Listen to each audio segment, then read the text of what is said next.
this video, we will delve into the movie Harry Potter and the Philosopher's Stone. We will discuss its storyline, summarize the plot, and explore the cast and characters. Additionally, we will cover the movie's production details and box office performance.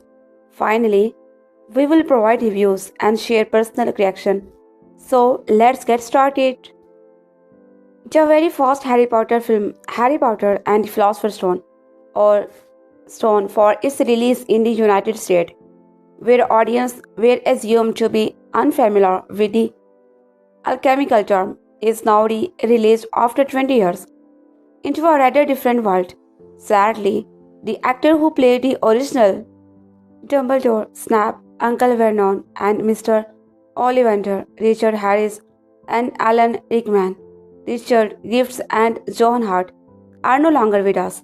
The Harry Potter franchise itself is a still colossal commercial entity, an IP Shangri-La, although its creator J.K. Rowling is now at the center of an acrimonious gender politics debate undreamed of in 2001, and the world of children's and via functions, which she almost single-handedly revived all over the world, is strongly polarized on just these issues. It's amazing and poignant to remember the sheer excitement of that premiere in November 2001. I myself called it an old-fashioned pre-September 11 news event. Harry Potter emerged into the cinema as we still are stunned by 9 by 11, but yet to see the retaliatory war on terror. This film, emerging 4 years after the original novel, marked the birth of a new pop culture myth to rival Sherlock Holmes and James Bond, and the circumstances of its own arrival become mythic, from rolling on early poverty to the snapping up of film rights. Warner Bros. Had gambled on 3 cherubically young actors to carry the series through their own adolescence to its final. Daniel as Harry, Emma Weston as Hermione, and Robert Grant as Ron. Opinions on the acting may divide here, and it was admittedly Robert playing Cedric Diggory in Goblet of Fire who had a real career staying power, but I can't think of these characters played by any other actors. The world of the stories being remade or re-adapted with a different cast is heresy. I even grew to like Grant a very broad, goofy acting in which he was encouraged by director Chris Columbus at the outcast. Moonface looks heartbreakingly unformed. In the film, we see Harry Potter coming to terms with his messianic purpose. He is released from his dignations in creations in the Dursley household and sent for his first term at Hogwarts with its public school. Oxbridge traditions, Harry learns how to play Quidditch like Tom Brown learning and his triples are stored into their various houses. They encounter the formidable teaching staff, including Professor M.C. Maggie Smith, Professor Curie, and Professor Snape, and then meet the challenge of a deadly assault on Harry. And it's still a very entertaining and spectacular movie with a rush of nostalgia to go alongside. Often, even though some of the flying effects during the big Quidditch match are not quite what we are used to in 2021. Wingardium Leviosa says the earnest, wide-eyed harmonic, and the story is airborne again. Harry Potter and the Philosopher's Stone is released on 29 October in cinema. Harry Potter and the Sorcerer's Stone is a red-blooded adventure movie, dripping with atmosphere filled with the gruesome and the sublime, and surprisingly faithful to the novel. A lot of things could have gone wrong, and none of them have. Chris Columbus' movie is an enchanting classic that does full justice to a story that was a daunting challenge. The novel by J.K. Rowling was muscular and revived, and the danger was that the movie would make things too cute and cutely. It does not like an Indiana Jones of younger viewers. It tells a ripe, roaring tale of supernatural adventure where colorful and eccentric characters alternate with scary stuff like a three-headed dog, a pit of tenderness known as the Devil's Snare, and a two-faced immortal who drinks unicorn bloody scary. Yes, but not too scary, just scary enough. Three high spirited, clear eyed kids populate the center of the movie. Daniel Radcliffe plays Harry Potter. He with the round glasses, and like all of the young characters, he looks much as I imagined him, but a little older. He once played David Copperfield on the BBC, and whether Harry will be the hero of his own life in his story is much in doubt at the beginning. Deposited as a founding on a suburban's doorstep, Harry is raised by his aunt and uncle as a poor relations, then summoned by the blizzard of letters to become a student at Hogwarts School and Oxbridge for magicians. Our first glimpse of Hogwarts sets the tone for the movie's special effects. Although computers can make anything look realistic, too much realism would be the wrong choice for Harry Potter, which is a story in which everything, including the sets and locations, should like a little mad up. The school rising on ominous, gorging battlements from a moonlight deck looks about as real as in Citizens can, and its corridors, cellars, and great hall, although in some cases making use of real buildings, continue the feeling of an atmospheric book. Illustrations at Hogwarts, Harry makes new friends and an enemy. The friends are Hermione Granger, Emma Weston, host Mary Face the Tangled Cure, give Harry news in the directions of lightening up a little, and Ron Weasley report gained all pluck, luck, and untamed talent. The enemy is Draco Malfoy, Tom Felton, who will do anything and plenty besides to be sure his house plays first at the end of the year. The story you either already know or do not want to know. What is the good to know is that the adult cast, a who's who of British actors, play their role more or less as if they believed them. There is a broad style of British acting developed in Christmas pantomimes, which would have been fatal to this material. These actors know that they deal down to just this side of too much. Watch Alan Rickman drawing out his words until they seem ready to snap, yet somehow staying in character. Maggie Smith, still in the prime of Miss Jane Brody, is Professor Minora, MC, who assigns newcomers like Harry to one of the school's four houses. Richard Harris is Headmaster Dumbledore. He is born to long dead in Edward Learn poem. Birds would nest in its ruby. Coltrane is the gamekeeper. Hagrid, who has a record of misbehavior and a way of saying very important things and then not believing that he said them. Computers are used exuberantly to create a plausible look in the gravity-defying action scenes.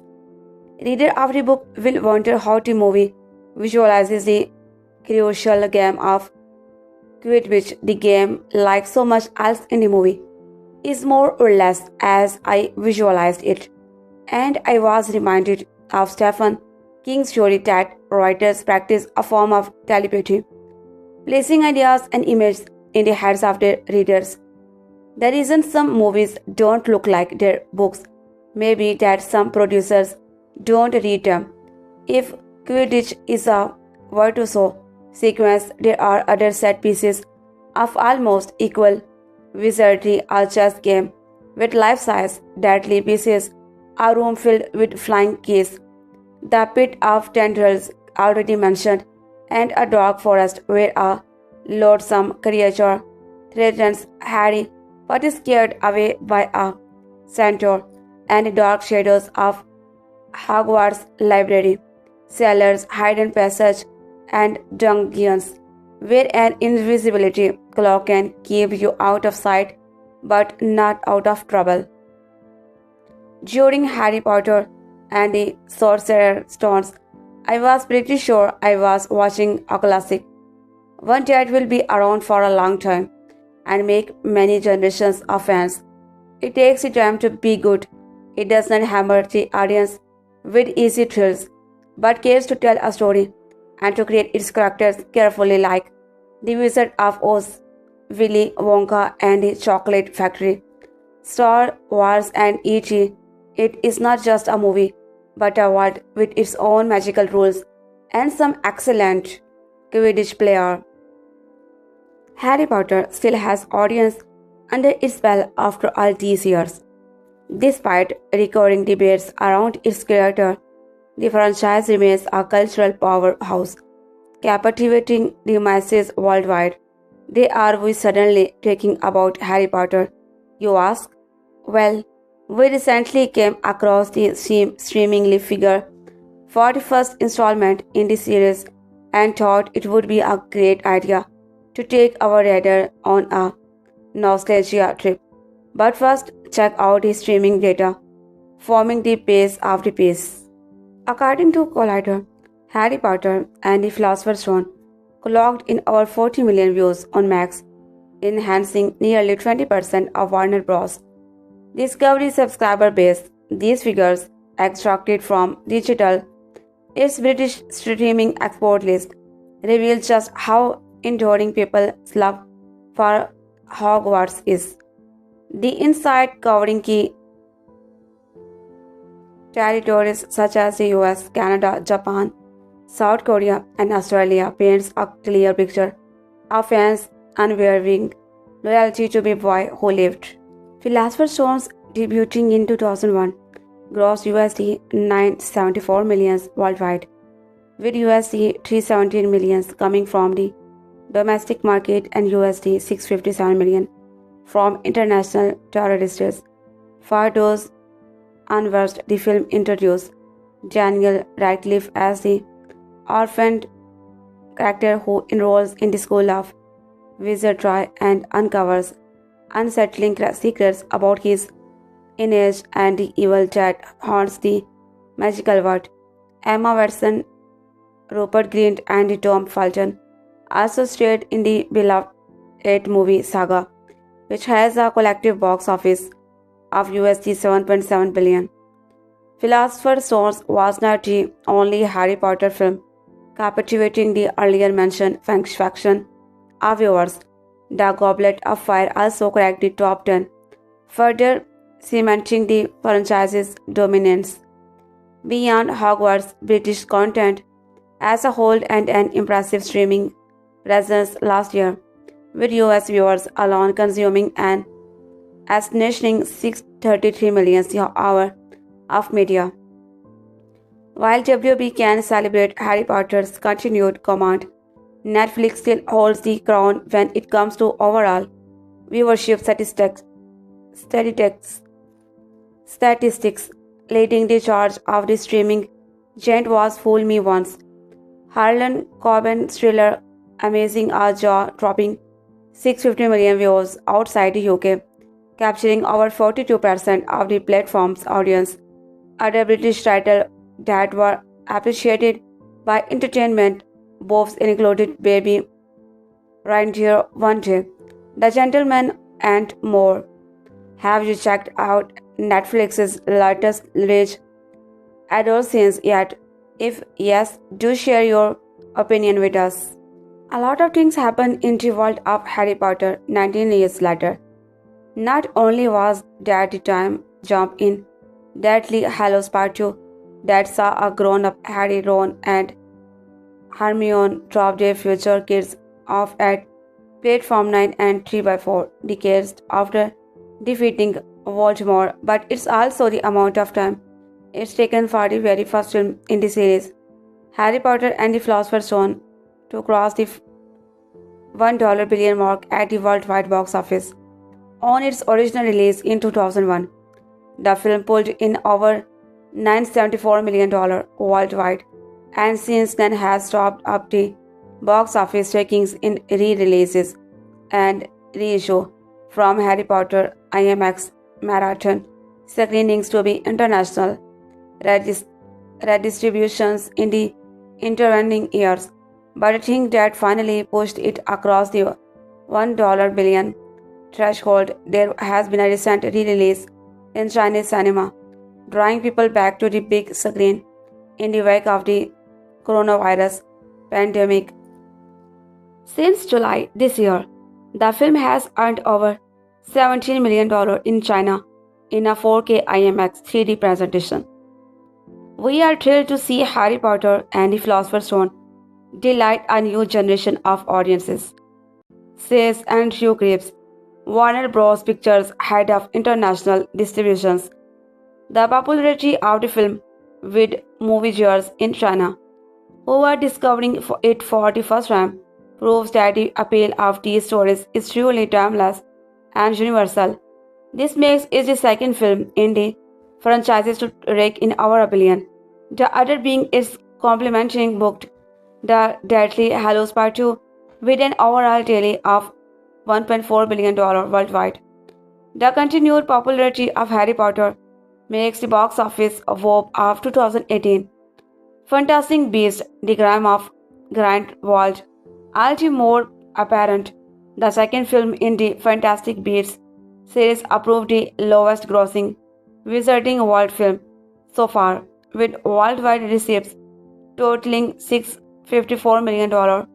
It remains to be seen whether the upcoming Fantastic Beasts 3, which is yet to begin shooting, can turn those fortunes around, particularly in the wake of J.K. Rowling damaging social media comments about the transgender community. You are in the $1 billion club, Harry. 2 decades after it was released in theaters, Harry Potter and the Sorcerer's Stone has surpassed $1 billion at the global box office. The first chapter in the magical series about everyone's favorite boy wizard hit the milestones thanks to 3D and IMAX re-release in China. Harry Potter and the Sorcerer's Stone landed the top spot on box office charts in China last weekend, amazing $13.6 million from 16,000 screens. The movie has generated $1.001 to date, making it the second installment in the 8-film franchise to cross the $1 billion mark. Harry Potter and the Deathly Hallows Part 2, the final chapter in the saga, made $1.34 million worldwide in 2011. In total, the series has grossed $7.74 billion at the box office. We are thrilled to see Harry Potter and the Sorcerer's Stone delight a new generation of audiences, said Andrew Graves, Warner Bros. Pictures head of international distributions. The popularity of the film with moviegoers in China, who are discovering it for the first time, proves that the appeal of these stories in truly. Harry Potter achieved a new milestone nearly 2 decades after its debut in theaters. Thanks to be re-released in China, Harry Potter and the Sorcerer's Stone has reached the $1 billion mark at the worldwide box office. The film that put Daniel Radcliffe, Emma Watson, and Rupert Grint on the map as child actors returned to screens in the country as a 4K 3D restoration August 14 as audiences began to return to public theatering going in the wake of COVID-19 lockdown. This past weekend alone, IMAX reported a $2.1 million haul from 3D IMAX showing across 594 screens in China. Sorcerer's Stone, which first hit the theaters in 2001, now boasts at estimated 1,001 to 6,000 lifetime gross. That makes it the second Harry Potter movie to cross $1 billion, after Harry Potter and the Deathly Hallows Part 2, which concluded the 8-part series in 2011 with 1.34 billion worldwide. We are thrilled to see Harry Potter and the Sorcerer's Stone delight a new generation of audiences, and Drew Creep's Warner Bros. Pictures head of international distributions said in a statement. The popularity of the film with moviegoers in China who were discovering it for the first time proves that the appeal of these stories is truly timeless and universal. Other films like Christopher Nolan's Inception have also been playing in Chinese theaters to help draw audience back to the big screen. Theaters in the United States are attempting a similar strategy. AMC Theaters plans its first phase of reopening August 20, with 15-cent movie tickets for one day only across select locations. Titles like Black Panther, Ghostbusters, Grease, Star Wars, Episode 4, The Empire Strikes Back, Bloodshot, and the Sonic the Hedgehog will make comebacks to theaters. Upcoming release The New Mutants, August 28, Tenant, September 3, are also on the books. We just have to wait and see if American audiences are willing to go back to theater, especially with a still prevalent rate of COVID-19 infection. Harry Potter and the Philosopher's Stone first hit cinema 19 years ago, but it's still raking its massive powers of gold. Due to the COVID-19 pandemic, the first film in the Harry Potter franchise was re-released in China as a 4K 3D restoration last week, helping it achieve a huge milestone. Thanks to the re-release, Harry Potter and the Philosopher's Stone, also known as Harry Potter and the Sorcerer's Stone, has hit the $1 billion mark at the worldwide box office. Hello dear my friends, and welcome to this very special review. Why is this special? Because in honor of Fantastic Beasts and where to find them coming out in November, I have decided to talk about the Harry Potter movies here on the blog.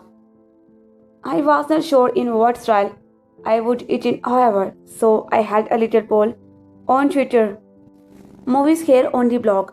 I was not sure in what style I would it in, however, so I held a little poll on Twitter. Follow me, where I asked if people would prefer separate reviews for each movie or if I just wanted to rank list, and after a few days, with I think 12 votes, the separate reviews option won.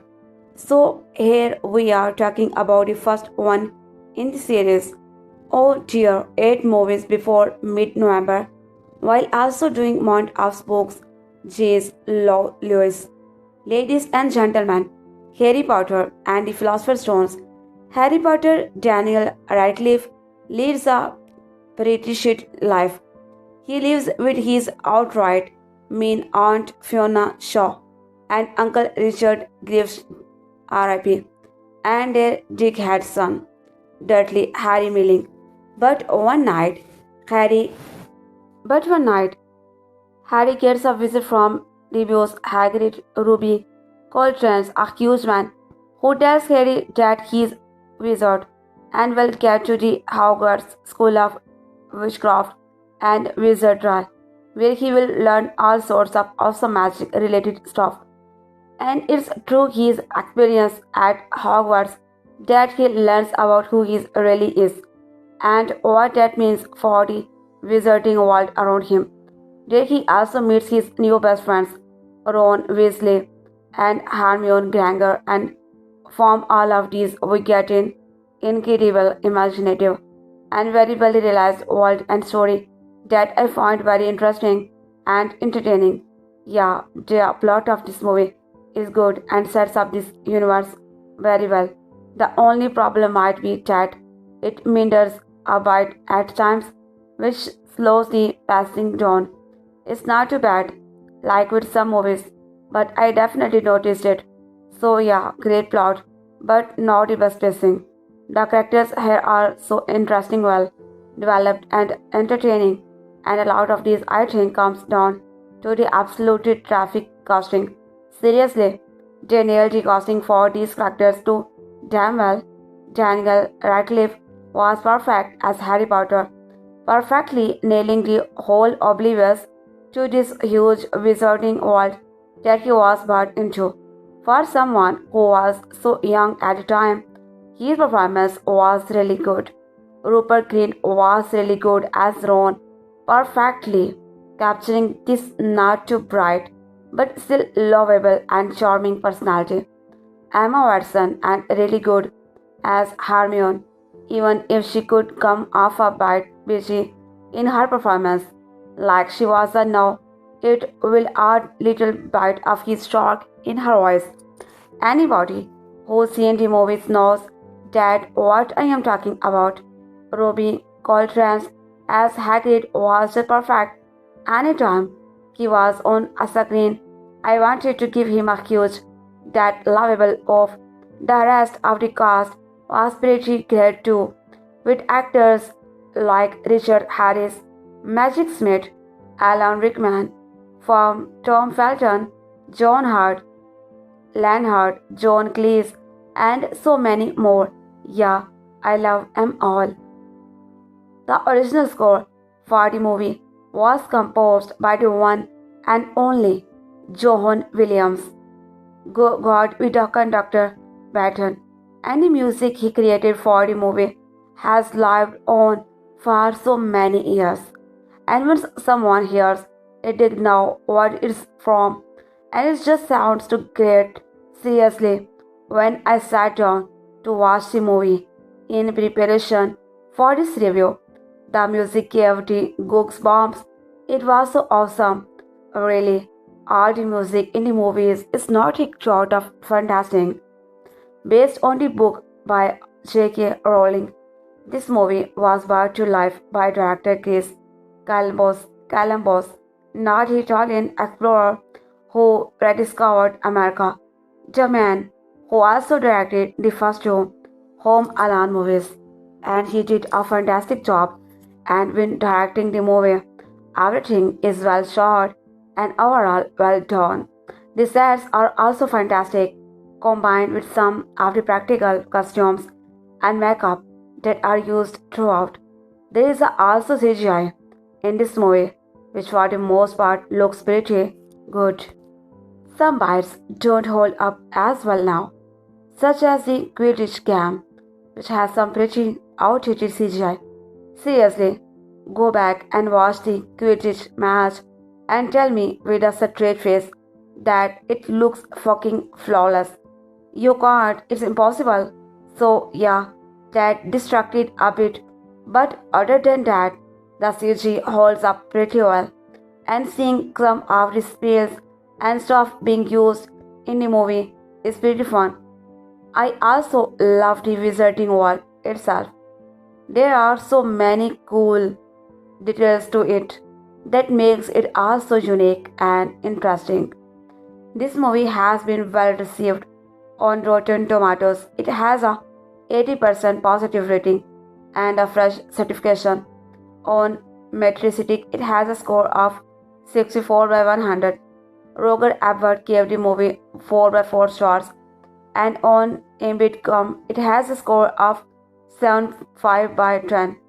The movie was also nominated for 3 Oscars in the categories for the Best and Decorations, Best Costume Design, and Best Original Score. Harry Potter and the Philosopher's Stone is not a perfect movie. I would also say that it was a struggle to review it when I was such a nostalgic feelings about it, but I powered through.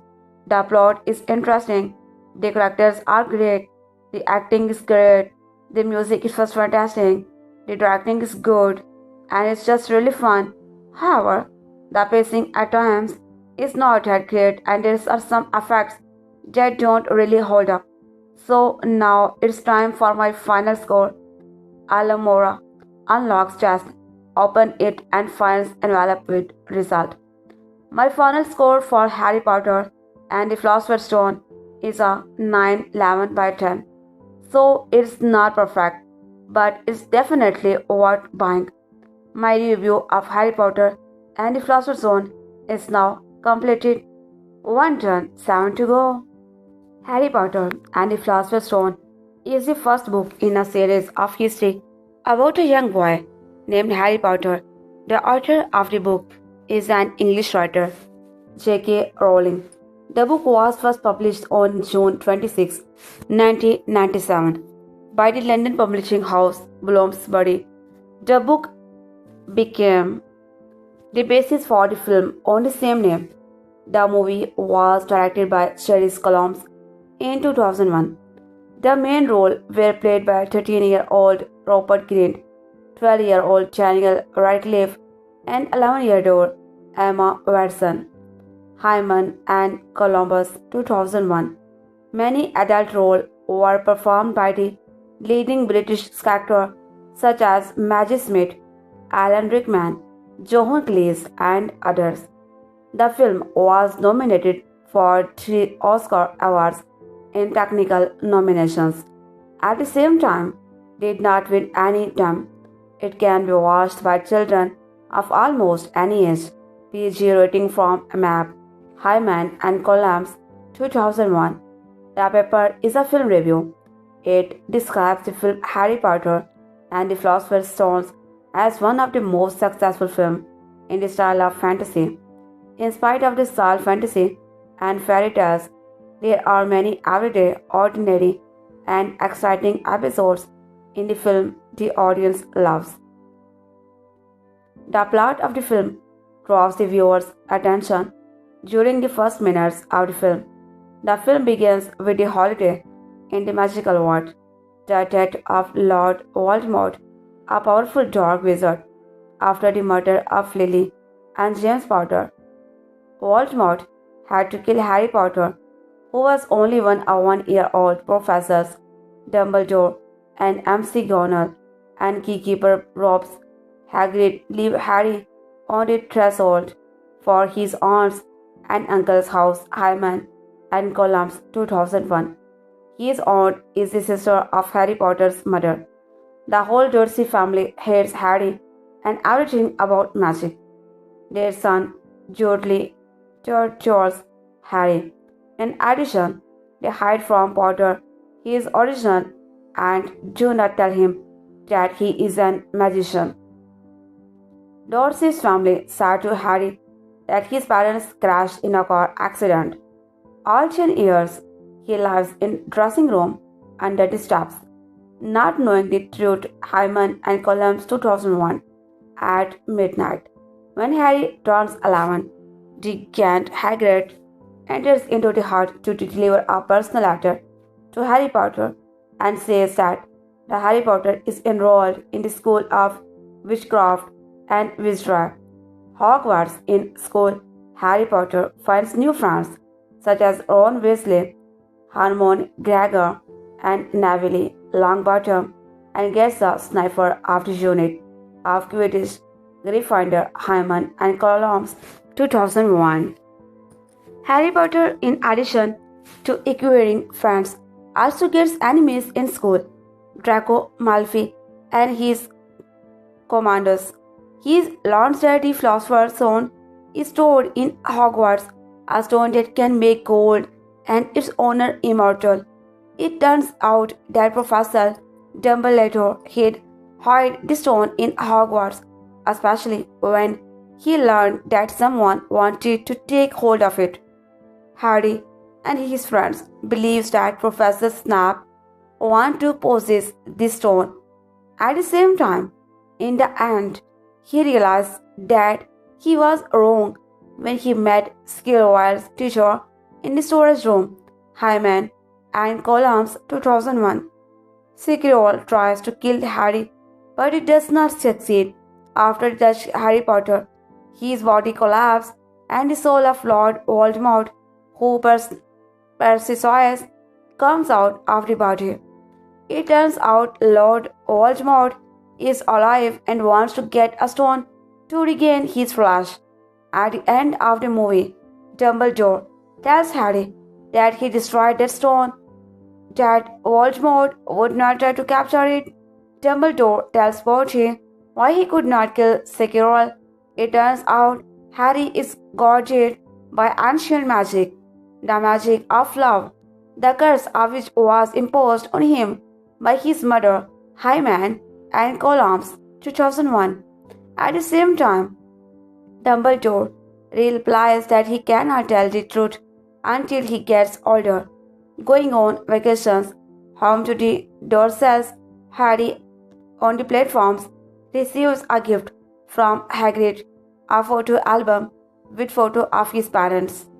It should be noted that the film has everything that the audience needs. Why it loves such movies like fantasy, magic, the struggle between good and evil, adventures, bright characters, and a fascinating plot. The world represented in the film is magical, invented. At the same time, it is very similar to the ordinary world in which every spectator lives and the actions that take place in modern times. Focus 2010. Just like in ordinary life, children go to school, do homework, they have favorite and unloved teachers, and importantly, even in a magical world, they need to make effort to succeed. Everything looks like in the ordinary world. At the same time, with an admixture of magic, and therefore, children simply identify themselves with the characters Hyman and Columns 2001. The world invented by writer J.K. Rowling is realistic throughout, which is general is a hallmark of good fantasy. It is worth noting that the fantasy world can be not only a refuge but also an internal point of equilibrium, a source of mental strength for every spectator. The investigations of the phenomenon of fantasy necessarily touch upon this question of the reasons for its relevances. J.R.R. Tolkien sees a special functional significance in fantasy. The main task of the genre of fantasy is the satisfaction of certain ancient desires of a person. One such desire is to explore the depth of space and time. Fox 2010. The authors of the fantasy have different ideas about the religion and mythology. Their own worldview can often be expressed in the works directly. Fox 2010. The author of the fantasy have different ideas about religion and mythology. Their own worldview can often be expressed in the works directly. Fox 2010. However, this genre allows author to present serious ideas in an accessible and fascinating way. The fantasy raises problems and themes that somehow intersect with mythological discourse. The film Harry Potter is a film in the style of fantasy because it has the main feature of its genre. In the film, magic is one of the bright elements of the style, which interests about children and adults.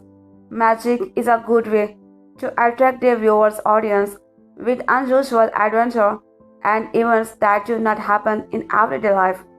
The magic in the world of Harry Potter is associated not only with the considerations of the wizard but also with the feelings he experiences at the time of magic creation.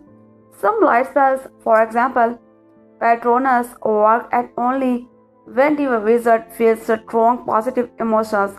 Hyman and Columns fantasy movies are a combination of history and myths. Harry Potter's film is a fantasy story about the magic school and magical elements, such as a magic wanted and invisible object. In ordinary life, it is impossible to meet children with magical powers. However, the watcher can see the magic in the movie Harry Potter and the Philosopher's Stone. According to J.R.R. Tolkien, fantasy is a style of hope. In the film, the viewer actively watches and cooperates with the events that occur in the life of the main character. and expect happy end. When the film finishes, the audience sees an end. However, there is also a hint that the happy story has a continuation, and the audience should wait for many more magical surprises. Analyzes the film. It should be noted that the history of Harry Potter is an interviewing of genres of a fairy tale magic and fantasy fiction. At the same time, we can talk about the overall wonderful atmosphere of a fairy tale, which encompasses fairy tale, character, fabulous time, and space. Hyman and Columns 2001. From the genre of fantasy work, J.K. Rowling inherited the epic narrative and some initial tragedy. In the very beginning, Harry Potter remains an orphan. He is forced to be suffer, living in the house of his aunt Fox 2010. The hero of fantasy must fulfill his her missions, whatever it costs them. However, he is given the right to choose which genres country directly, living human images. For example, the mission of the main character, Harry Potter, is to destroy a dangerous and evil wizard. Until he does it, people will remain in constant threat to their lives. However, as mentioned above, the main hero can stay away and do not realize what he was destined for. At the same time, can choose another way and fight against evil. In the work about the Harry Potter, the viewer can observe on one of the features of fantasy genre, such as the possessions of honor, courage, and justice by the main character. He even studies at the faculty known for his brave disciples. J.K. Rowling mixed reality and fiction through the fairy tale, while of the real countries, places. However, due to the fantasy distractions, they acquire a kind of mysterious color. For example, the entrance to the magical land is in the center of London, in the backward of a small bar, and to enter the Ministry of Magic, one needs to use an ordinary, unremarkable phone booth and functions as an underground elevator. Hyman and Columbus 2001. The diversity of the world of fantasy creatures that occur throughout the narrative is a lasting that the genre of the fantasy combines with the work of J.K. Rowling. There are elves, centaurs, winged horses, hippogriffs, greenslow, and snorts in the film Hyman and Columbus 2001. People love to observe unusual events they cannot meet in everyday life. The film about Harry Potter, as already mentioned earlier, is not only a fantasy. At the same time, it is also a fairy tale. The existence of the differentiated magic wonder performed by the marvelous object and activity of the main hero is a typical characteristic of a fairy tale, and according to the examples already given, fantastic objects are an integral part of the history of Harry Potter. Therefore, the movie is a combination of the elements of the real world and a fairy tale, which makes it perfect fantasy. The genre, which covers all the elements mentioned above, the movie Harry Potter and the Philosopher's Stone is one of the best fantasy movies around the world. Spectators like to watch films in the style of fantasy, especially with unusual stories and fairy tale characters, which are very close to real life. The film became popular due to the combination of its light and existing story, in which magic and fantasy have ordinary people, which took place in a real geographical places. After the release of the film, Harry Potter, such a style as fantasy, became a more popular genre. The Harry Potter phenomenon, and make no mistake, this phenomenon is unlikely anything we have seen in recent history, rather than being the result of clever marketing and harsh tourism. Harry Potter's popularity began at the grassroots level, and what's more, the craze is not derived from a movie, video game, or television series, but from one of the oldest forms of mass market entertainment. a book, of course, now that it gets out of the bag. The marketing has begun in earnest. There are Harry Potter lunchboxes, trading cards, toys, wrapping paper, etc. But it's important to remember that these things follow the phenomenon that did not drive it. Much has been written about why Harry Potter is so popular with readers of all ages. While this analysis is fine, all you really have to do is read for a few chapters of any of the Harry Potter novel and you will understand the appeal. Arthur J.K. Rowling has developed an intensely likable hero and put his adventures on paper with a free and easy style that mixes high adventure with light drama and low key comedy. The books manage to walk the literally lightrope of never taking themselves too seriously while avoiding the easy pitfall of self parody. That tone is what Chris Column's motion picture adaptations strive for, and for the most part achieves. Harry Potter and the Sorcerer's Stone is unquestionably a member of the fantasy genre. However, while the majority of fantasy novels strike a tone that straddles the somber and the ominous, Rowling keeps it light, falling somewhere between that of David Adding, Belgrand, and Piers Anthony, a spell for Chameleon. Harry Potter's most important apartment antecedents are J.R.R. Tolkien's The Hobbit, which is written in much lighter style than The Lord of the Rings C.S. Lewis. The Chronicles of Narnia and Lord Alexander's The Chronicles of Peridian, like Harry Potter. These books find their most enthusiast supporters in the bracket of age 10 to 15, but feature enough character development, plot, and thematic content to attract an older audience. Yet, in large part because of his contemporary setting, Harry Potter's popularity has greatly outstripped those of its predecessors, and to call the Harry Potter novel children's book is to underestimate them.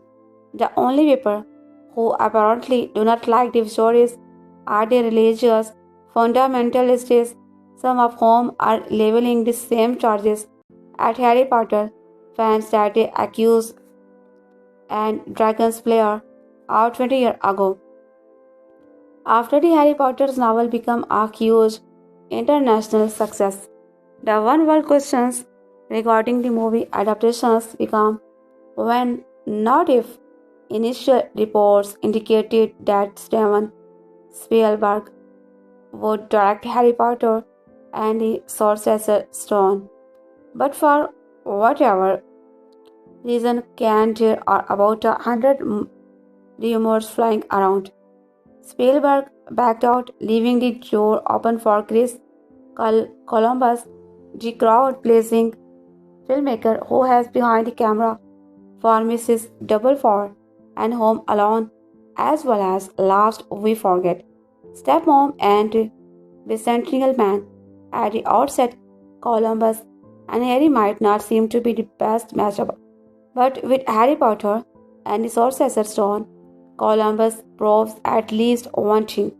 He can make the story accessible both to those who are familiar with the source, the majority of those who will see the film, at least in its theatrical release, and those who are not. Columbus will also direct the second Harry Potter movie. Current rumor claims that Spielberg wants to do the third. Voldemort vanished, never to be heard from again.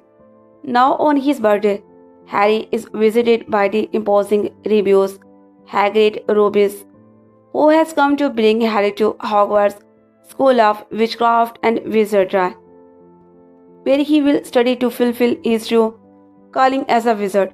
After a trip with Hagrid to buy supplies, including a wand, a snowy owl, and a cauldron. Harry arrives at Hogwarts.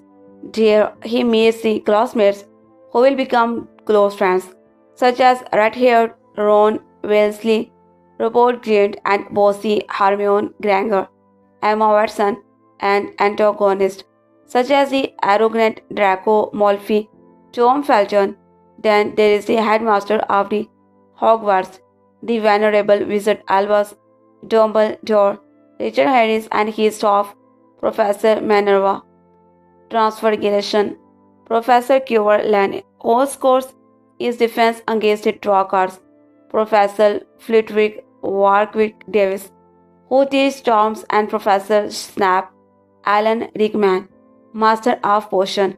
For Harry, however, there is more to be attending Hogwarts jet studying as he begins to suspect one of the teachers of being in league with the Trogfairs lurking the forest.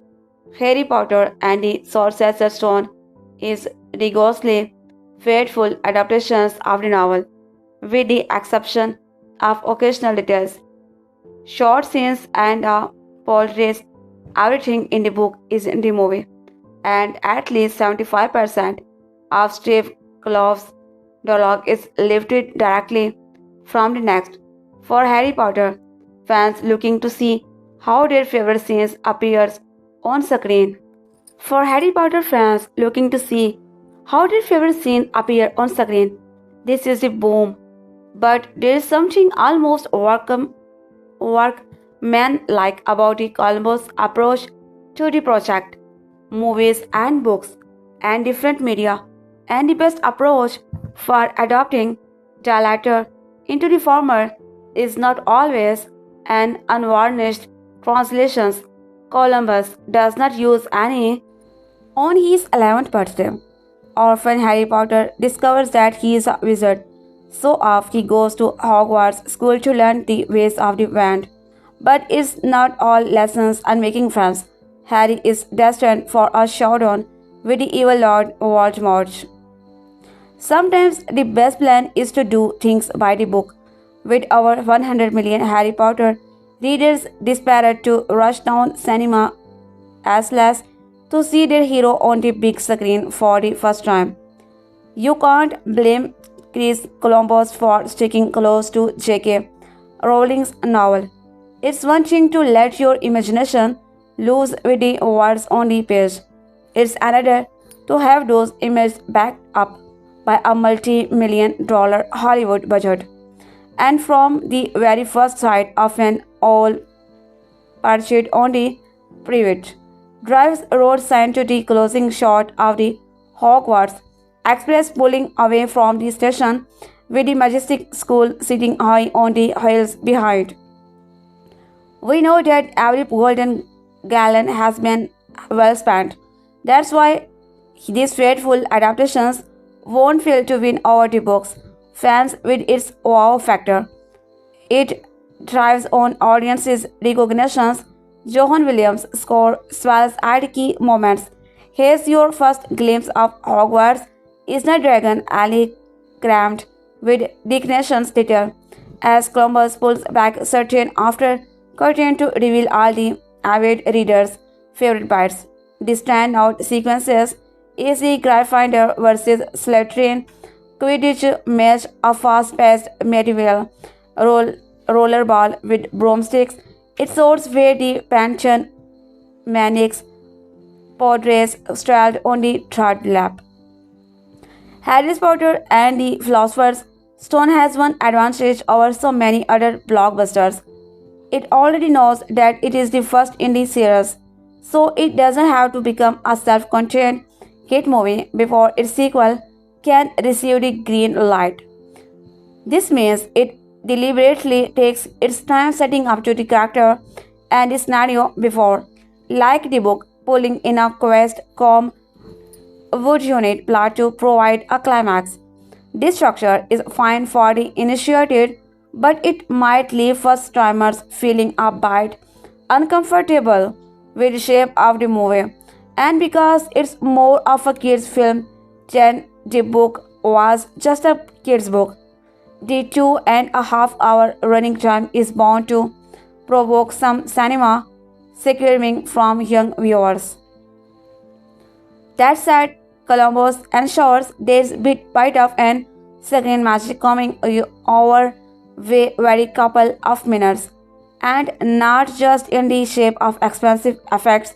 Near perfect casting ensures characters color from the adult actors and allow the central trio of kids, Radcliffe, Grant, and Weston, to prove that the three heads are better than one unless your name is Fluffy. Coltrane as Curdly, Chant Hagrid's, and Grant as Harry's cheeky gum. Ron still some sense, but it's Radcliffe who leads us through Harry's journey from open und- underdog to pin-sized hero. Sympathetic and strong, brave and believably ordinary, he becomes the audience's counterpart in this wide world of witches and wizards.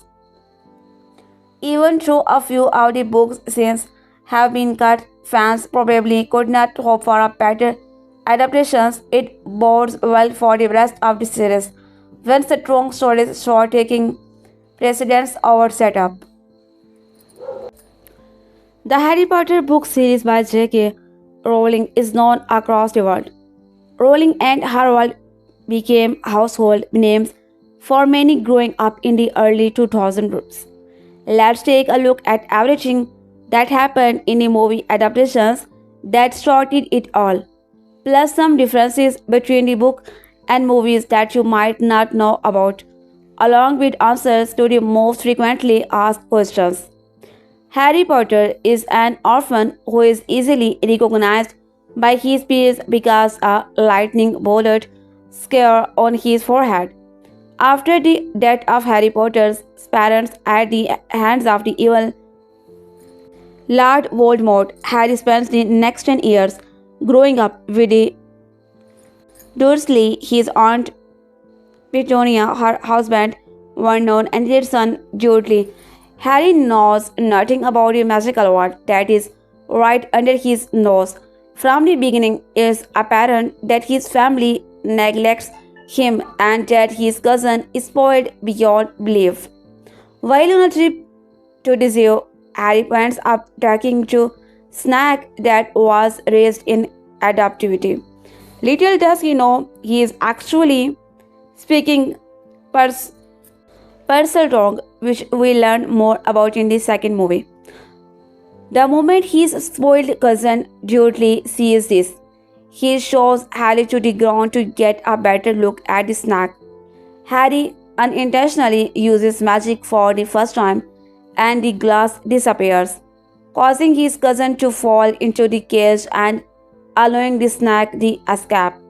When Dudley stands back up and tries to get out of the cage, the glass has reappeared. Harry finds a letter addressed to him in the mail. Coincidentally, after using magic for the first time, he makes the mistake of trying to open it in front of the Dursleys and his cousin snatches it out his hand. His aunt and uncle are horrified, but Harry has no idea why. More and more letters and owls start to appear, but Uncle Vernon does everything he can to keep them away from Harry. That is, until it literally starts raining letters in the house. In a panic, Uncle Vernon takes them as far away as he can to a wrinkly out hut on an island in the middle of nowhere. At this hut, Harry watches Dudley's watch strike midnight and he wishes himself a happy birthday. Second later, the door is broken down by a giant man named Hagrid. He gives Harry his letter and he is finally able to read it.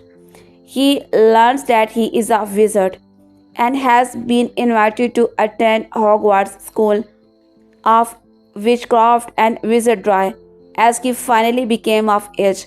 This is usually the age when wizards start discovering they have powers.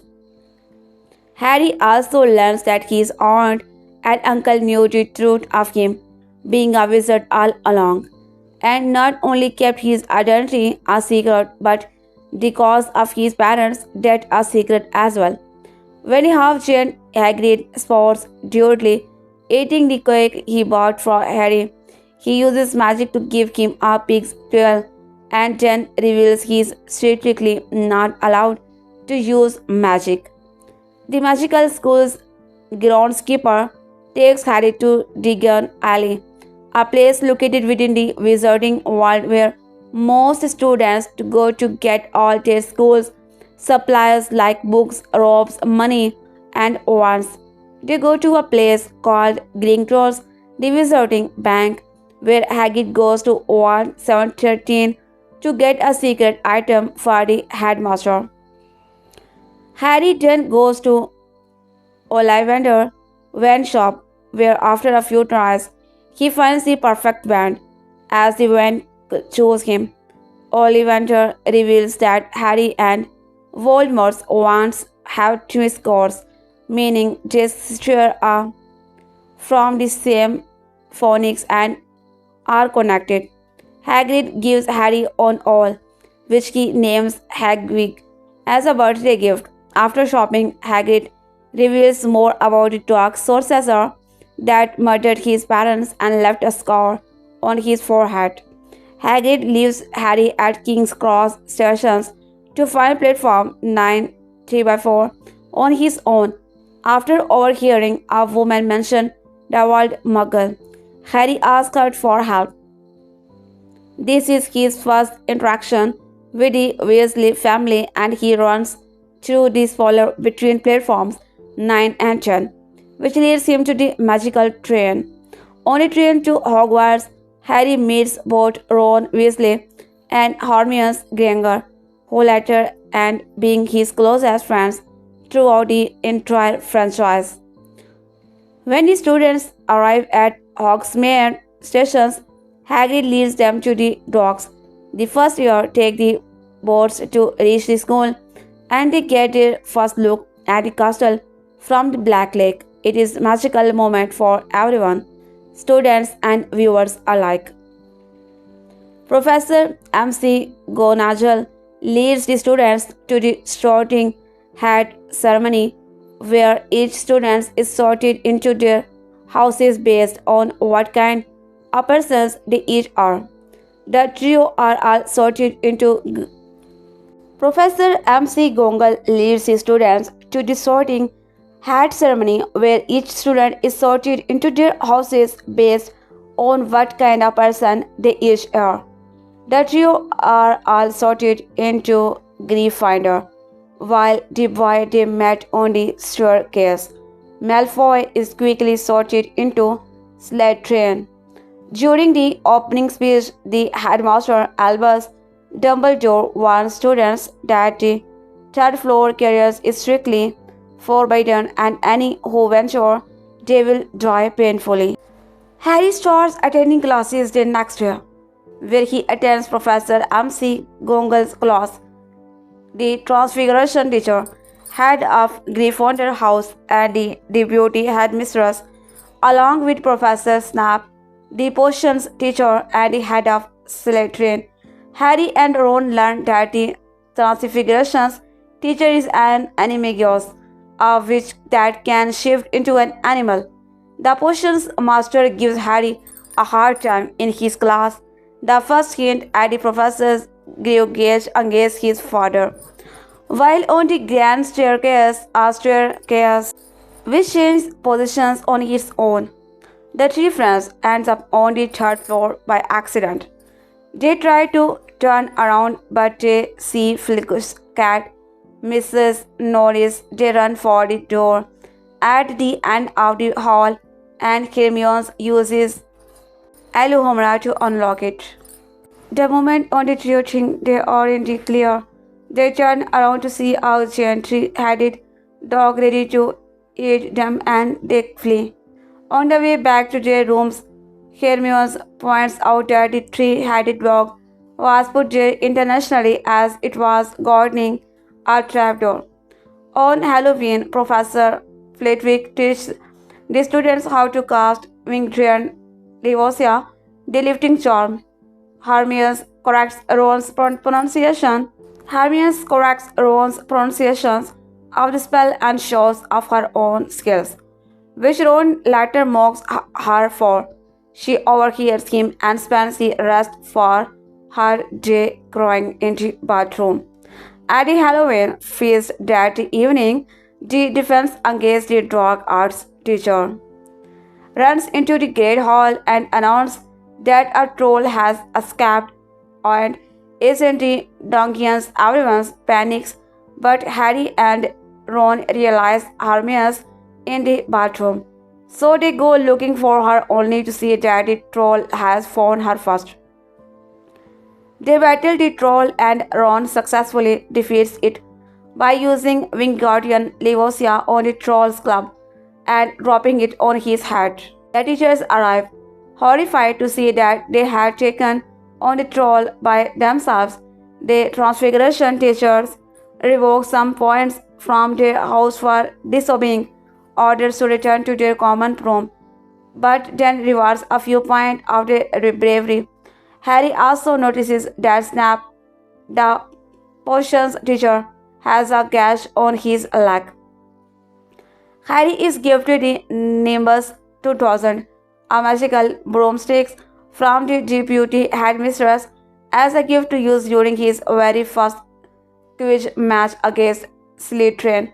The game is played on broomsticks, which turns out to be very dangerous for Harry. His broom becomes cursed and he loses control of it. Harry's friends notice Snap staring at his room while chatting, so they automatically assume he is the one responsible and head over to him.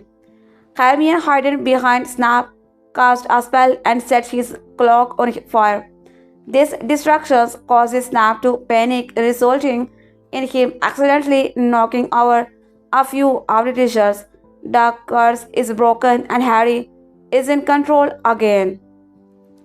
Where the pursuit of the golden snitch begins, Harry flies dangerously close to the ground and ends up falling off his broom while trying to catch the snitch. It turns out Harry basically swallowed it, but it still counts as a catch and his Quidditch team wins the game. While at Hagrid's house, the trio witness a dragon being born from an egg. Unfortunately, Malfoy follows them and tells the Transfigurations professors about their late-night trip. The professors gives all four of them detention, which they serve with the groundskeeper in the Forbidden Forest. Hagrid explains that someone has been killing unicorns and they split up. Harry and Malfoy takes Hagrid's dogs, Fang and Windsor, off on their own, where they discovers a cloaked figure drinking the blood of unicorn. Malfoy and Fang run off as it charges them and Harry falls over, only to be saved by Centaur. The Centaur explains what the cloaked figure was and Harry learns that Voldemort is still alive. Harry, Ron and Hermione discover that the three-headed dog is guarding a stone that can make someone immortal. The Sorcerer Stone, they believe Snap is after it and rush to find the stone and to stop him. The trio goes through multiple trials and challenges, such as falling into the devil's snare plant which tries to kill them, as well as a trial with flying kiss which allies also try to kill Harry. The most dramatic portion of their pursuit involves a life-size wizard's chess game where the three play as different pieces on the board. They end up winning and defeating the challenge, but Ron is injured due to his strategy of sacrificing his own piece that he was playing as to win.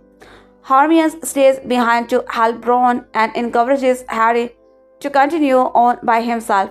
He does so and finds the mirrors of erased, a mirror which shows the person's deepest desires and standing before it, Professor Quirrell.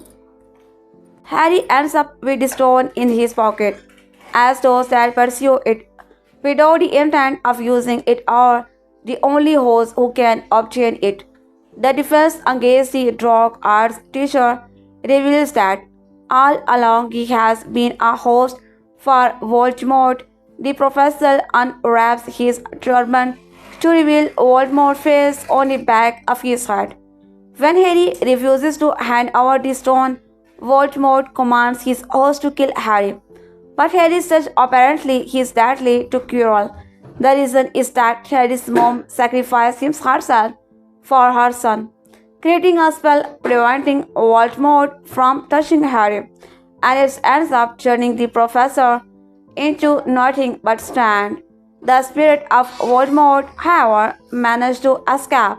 Harry and his friends successfully save the stone, and Gryffindor wins the House Cup. The school year comes to an end with Harry declaring that Hogwarts is his home. Harry Potter and the Sorcerer's Stone was released in 2001 and has amazing visual for its time. There is no doubt that Hogwarts Castle is one of the most amazing scenes of the movie. It looks extremely lifelike even from a distance. However, this was far before CGI was as developed as it is now, and before things like reality was existed.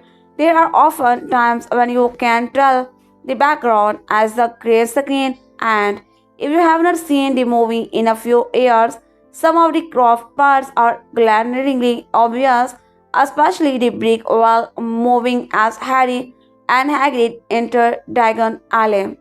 While Harry Potter is marketed as a children's movie, it definitely has some darker themes beneath it, such as the murder of Lily and James Potter and the obvious home and family Harry grows up with. Harry is even forced to sleep in a cupboard under the stairs by the Dursley family. The movies and books do a great job at making the wizarding world feel rich and alive. Watching the first movie again, you will notice how many elements present in the later movies were foreshadowed, such as Harry being a Parsmouth and Hagrid being forbidden to use magic. Hagrid was expelled from Hogwarts years ago, and due to never graduating, Hogwarts was not allowed to use magic. The movie leads us to believe Professor Snape is the villain in the entire time due to his menacing demeanor, and the twist at the end that Shapes was a good guy and not a bad guy is cleverly devised. The incorporations of magical games like Wizards, Chess, and Quidditch or that are later used as major obstacles is also interesting and really showcases the depth to his world we are introduced to. Harry's development as child character comes with his discovery of his past and his true identity. We get to see him long for his parents, a love he has never felt, but we also see him reject Voldemort later on when he offers to give that to Harry.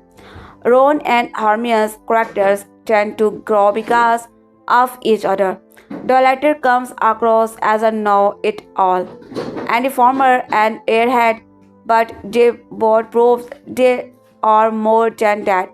Ron is able to stop and not only save his friends from a troll, but make a huge sacrifice at the end.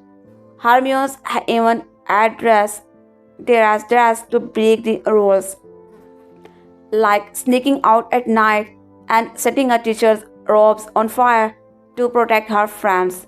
The music throughout the entire series is by far one of the most memorable parts.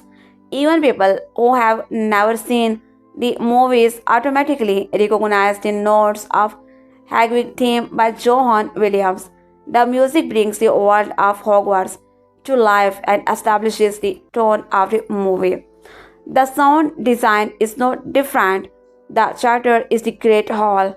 The sound of turning pages is a quiet liberty. The roar of cheering fans in the stadiums all add to the life and vibrance of the Wizarding world. The movie was well received upon its initial release in 2001 as fans of the first novel fell in love with the world all over again. Of course, like any book to movie adaptations, many scenes were cut, much to the disappointment of readers. But even then, there is no doubt that the start of one of the most popular franchises was a success. The beginning of the first book begins with a fly on the wall, respectively, as the story follows the life of the Dursleys, which eventually leads up to the arrival of Professor Dumbledore, MC Gongle, Hagrid, and Baby Harry. The movie, however, just jumps straight to Dumbledore turning out the street light with his dolominator. There are a number of ghosts introduced in the first movie, such as nearly Heather's Nick, but the most infamous ghost from the books is missing. Peeves the poltergeist, who is known for wreaking havoc and constantly getting into trouble, is notable absent. Many readers were very disappointed when the movie was released and such as iconic character was missing.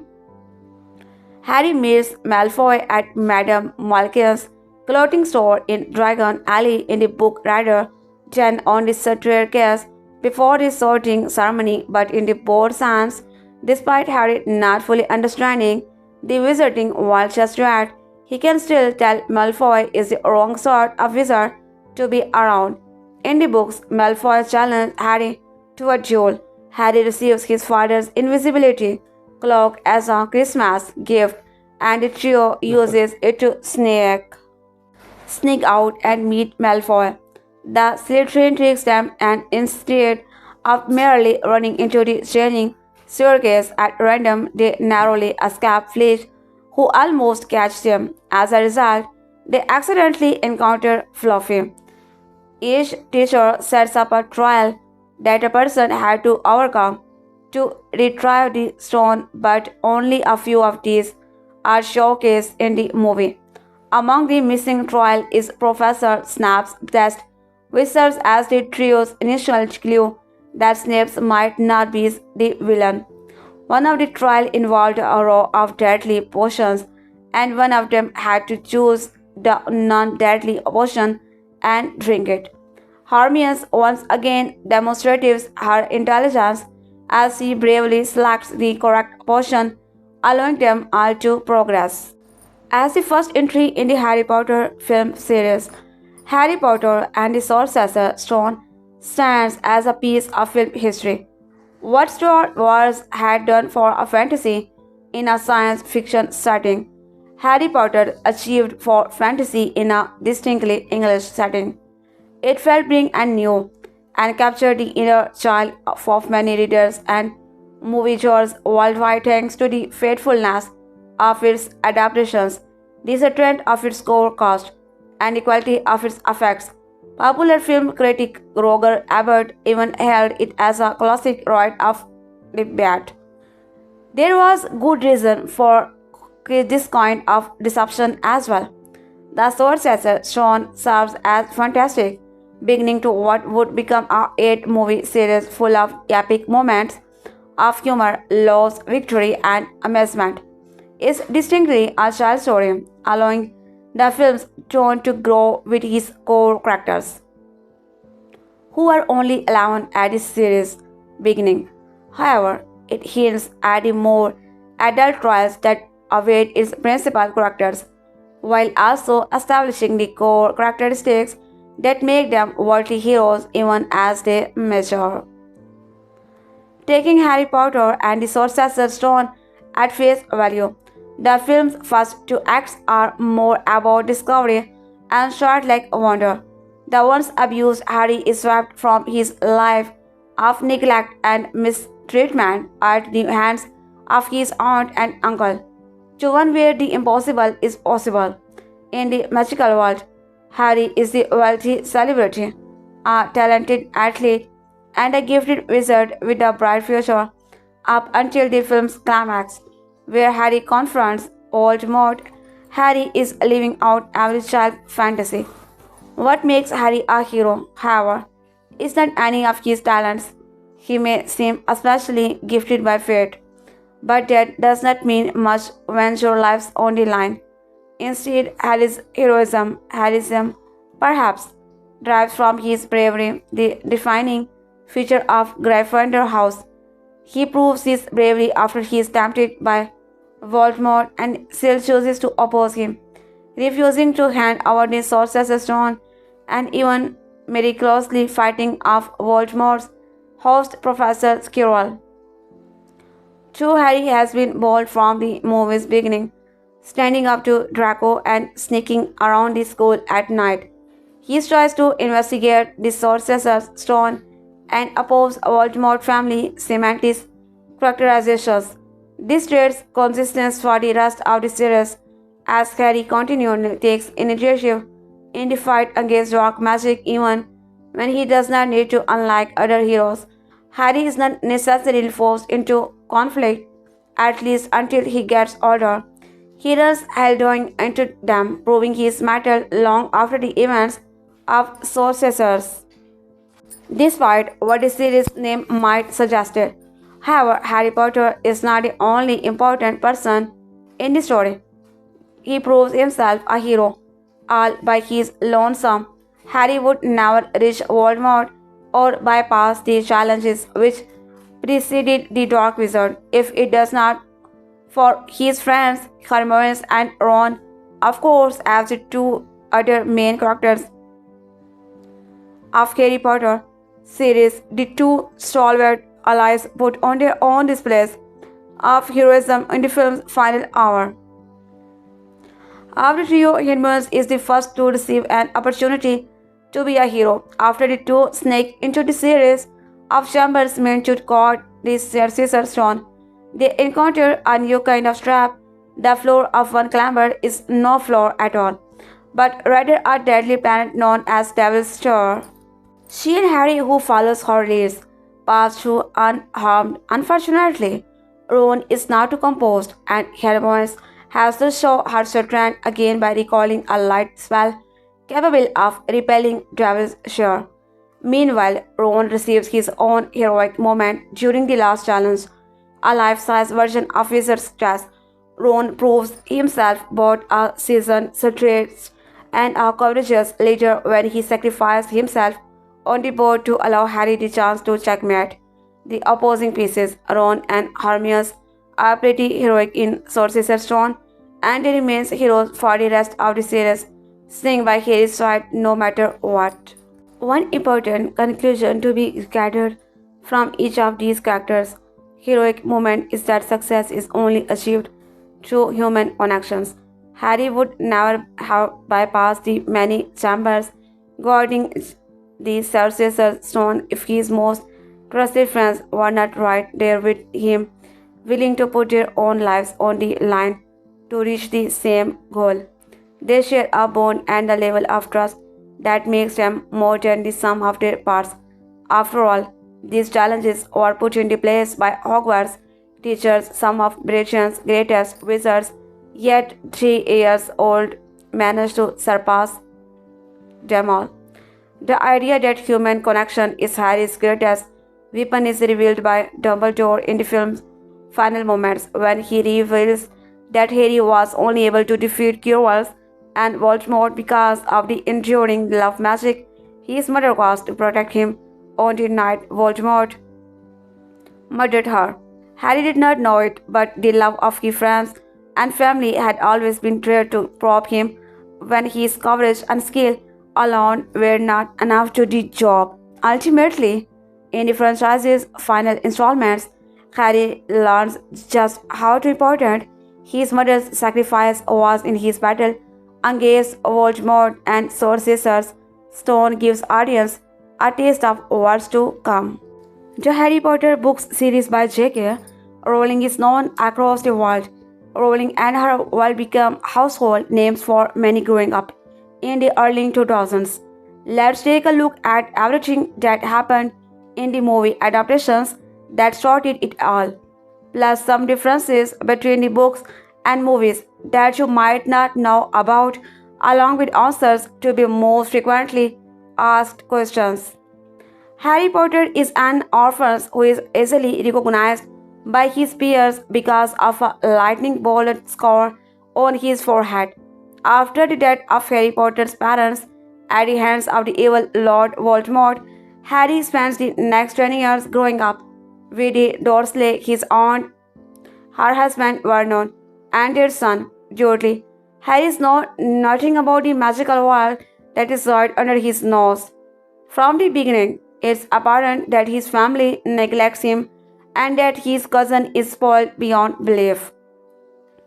While on a trip to the zoo, Harry ends up taking a snack that was raised in captivity.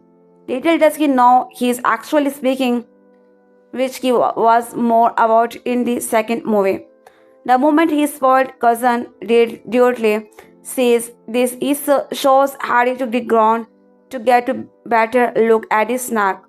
Harry unintentionally uses magic for the first time, and the glass disappears, causing his cousin to fall into the cage and allowing the snack to escape. When Dudley stands back up and tries to get out of the cage, the glass has reappeared. Harry finds a letter addressed to him in the mail. Coincidentally, after using magic for the first time, he makes the mistake of trying to open it in front of the Dursleys, and his cousin snatches it out of his hand. His aunt and uncle are horrified, but Harry has no idea why. More and more letters and owls start to appear, but Uncle Vernon does everything he can to keep them away from Harry. That is until it literally starts raining letters in the house. In a panic, Uncle Vernon takes them as far away as he can to a rickety out on an island on the middle of nowhere. At his heart, Harry duly watched strike midnight, and he wishes himself a happy birthday. Second letter. The door is broken down by a giant man named Hagrid. He gives Harry his letter, and he is finally able to read it. He learns that he is a wizard and he has been invited to attend Hogwarts School of Witchcraft and Wizardry as he finally became of age. This is usually the age when wizards start discovering they have powers. Harry also learns that his aunt and uncle knew the truth of him being a wizard all along, and not only kept his identity a secret, but the cause of his parents' death a secret as well. When the half-giant Hagrid spots Dudley eating the cake he brought of Harry, he uses magic to give him a pig's shell and then reveals he is strictly not allowed to use magic.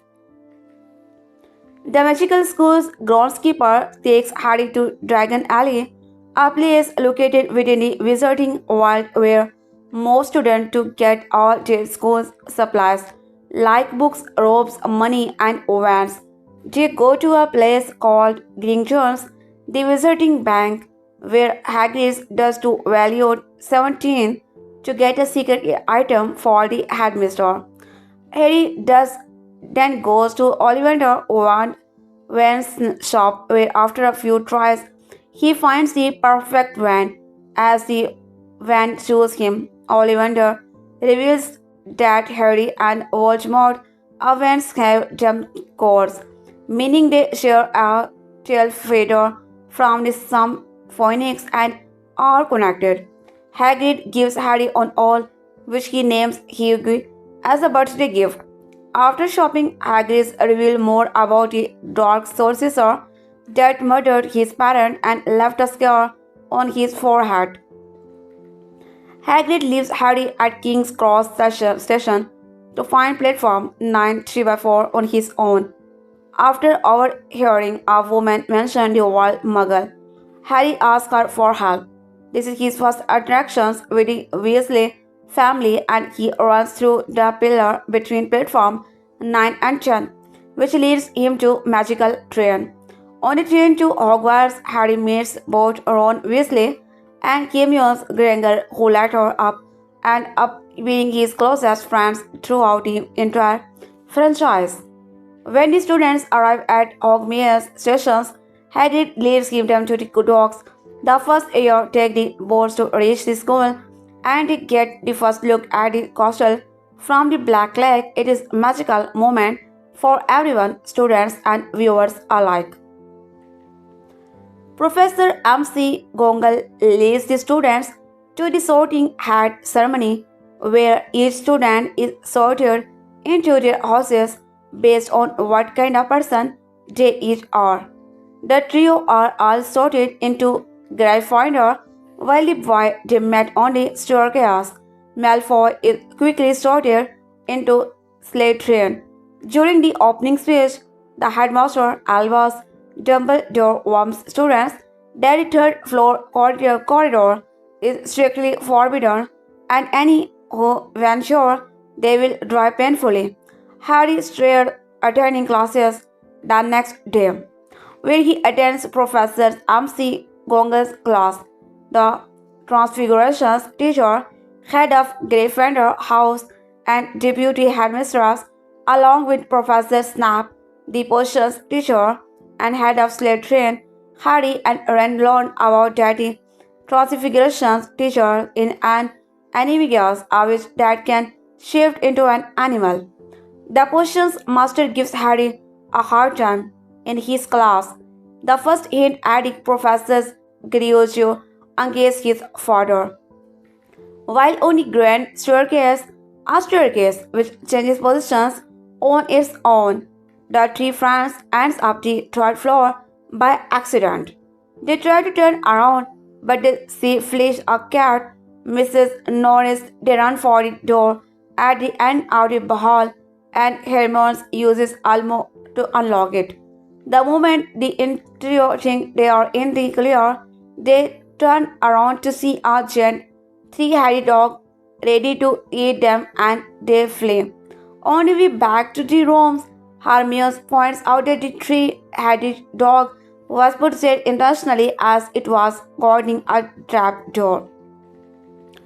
On Halloween, Professor Flickwick teaches the students how to cast Wingtrium Leviosa, the lifting charm. Hermione corrects Ron's pronunciations of spell and shows off her own skill, which Ron later mocks her for. She overhears him and spends the rest of her day crying in the bathroom. At the Halloween feast that evening, the defense against the Rock Arts teacher runs into the Great Hall and announces that a troll has escaped and is ready. Everyone panics, but Harry and Ron realize Hermione is in the bathroom, so they go looking for her only to see that the troll has found her first. The battle the troll, Ron successfully defeat it by using Wingardium Leviosa on the troll's club and dropping it on his head. The teachers arrive, horrified to see they had taken on the troll by themselves. The Transfigurations teachers revoke some points from their house for disobeying order to return their common room, but then rewards a few points for their bravery. Harry also notices that Snap, the potions teacher, has a gash on his leg. Harry is gifted the Nimbus 2000, a magical broomstick from the deputy headmistress as a gift to use during his very first Quidditch match against Slytherin. The game is played on broomsticks, which turns out to be very dangerous for Harry. His broom becomes cursed and he loses control of it. Harry's friends notice Snap staring at his broom while chanting, so they automatically assume he is the one responsible and head over to him. Hermione, hidden behind Snap, casts a spell and sets his clock on fire. This distraction causes Snap to panic, resulting in his accidentally knocking over a few of the teachers. The curse is broken and Harry is controlled again, where the pursuit of the golden snitch begins. Harry flies dangerously close to the ground and ends up falling off his broom while trying to catch the snitch. It turns out Harry basically swallowed it but it still counts as a catch and his Quidditch team wins the game. While at Harry's hut, the trio witness a dragon being born from an egg. Unfortunately, Malfoy follows them and tells the Transfiguration professor about their late night trip. The professor gives all four of them detention, which they serve with the groundskeepers in the Forbidden Forest. Hagrid explained that someone has been killing unicorns and is split up. Harry and Malfoy takes Hagrid's dog, Fang, and venture off on their own, where they discover a cloaked figure drinking the blood of unicorn. Malfoy and Fang run off as it charges them and Harry falls over, only to be saved by a centaur. The centaur explains what the cloaked figure was and Harry learns that Voldemort is still alive. Harry, Ron, and Hermione discover that the three-headed dog is guarding a stone that can make someone immortal. The Sorcerer's Stone, they believe Snape is after it and rush to find the stone and to stop him. The trio goes through multiple trials and challenges such as falling into the Devil's Share plant which tries to kill them, as well as a trial with flying keys which also try to kill Harry. The most traumatic portion of the pursuit involves a life-size wizard's chess game where the three play as different pieces on the board. They end up winning and defeating the challenge, but Ron is injured due to his strategy of sacrificing his own pieces that he was playing as to win. Hermione stays behind to help Ron and encourages Harry to continue on by himself. He does so and finds the mirror of Eris, a mirror which shows the person's deepest desires, and standing before it Professor Quirrell. Harry ends up with a stone in his pocket as those that pursue it without the intent of using it are the only ones who can obtain it. Harry Potter and the Philosopher's Stone, the first novel in the immense popular Harry Potter series by British writer J.K. Rowling. It was first published in Britain in 1997 and appeared in the United States the following year under the title Harry Potter and the Sorcerer's Stone. The book's imaginative storyline about a boy wizard made it an enduring hit with both children and adults. Summary: 10 years old Harry Potter is an orphan who lives in the fictional London.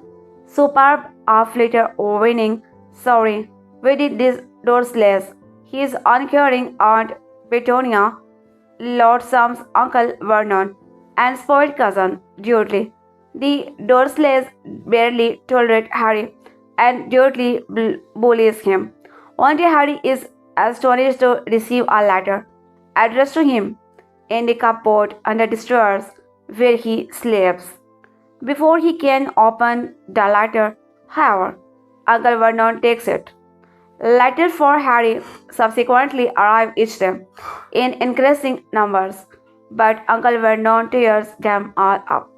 They finally, in an attempt to escape the missives, the Dursleys go to the miserable shack on a small island. On Harry's 11th birthday, a giant named Hagrid arrives and reveals that Harry is a wizard and that he has been accepted at the Hogwarts School of Witchcraft and Wizardry. He also sheds light on Harry's past, informing the boy that his parents, a wizard and a witch, were killed by the evil wizard Voldemort, and that Harry acquired the lightning bullet scar on his forehead during the fatal confirmation. Upon arrival at the school, the students are sorted into one of four houses: Gryffindor, Hufflepuff, Ravenclaw, or Slytherin. Harry ends up in Gryffindor, and during his eventful first year at Hogwarts, he becomes close friends with two other members of the house. Ron Weasley, who comes from an old wizarding family, and Hermione's Granger, whose parents are muggles, Joes, who are not magical. Harry also finds that he has an enemy in Draco Malfoy Slytherin. In addition, Harry's powers in flying on a broomstick makes him a star of Gryffindor's Quidditch team, hoping to get Harry and his friends into trouble. Draco tricks them into leaving their rooms one night, a violation of school rules. While trying to avoid being caught, they discover a three-headed dog gardening Trapper. Harry gradually comes to the conclusions that Professor Snap, who teaches the potions, dislikes him intensely and is trying to get hold of whatever is behind the trapdoor.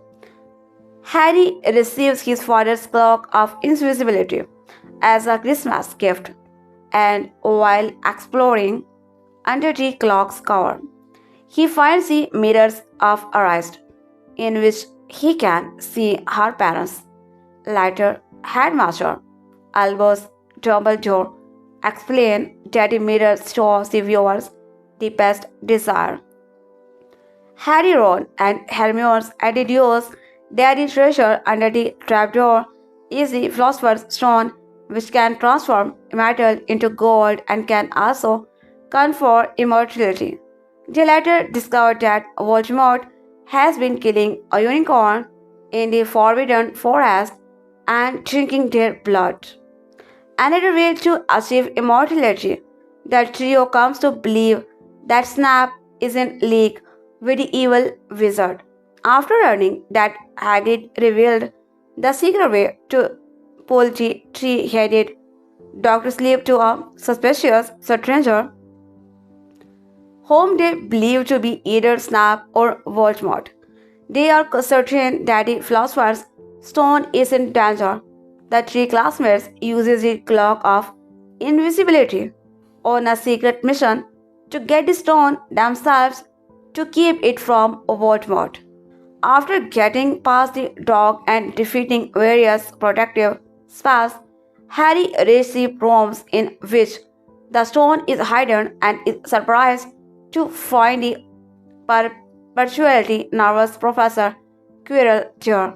Quirrell fails to figure out how to retrieve the stone from the mirror of Erased, the final protective mirror, and forces Harry to try. When standing in front of the mirror, wishing only to protect the stone and not use it for himself. Harry feels the stone weight in his pocket but refuses to tell Quirrell that he has it. Quirrell unwraps his turban, revealing Voldemort's face on the back of his head. Voldemort explains that he has been sharing Quirrell's body until he can get to the stone and become fully alive again. And Voldemort, Quirrell, and Harry fight for possessions of the stone.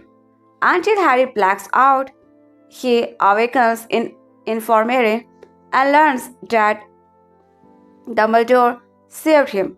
The stone is to be destroyed and Voldemort escaped.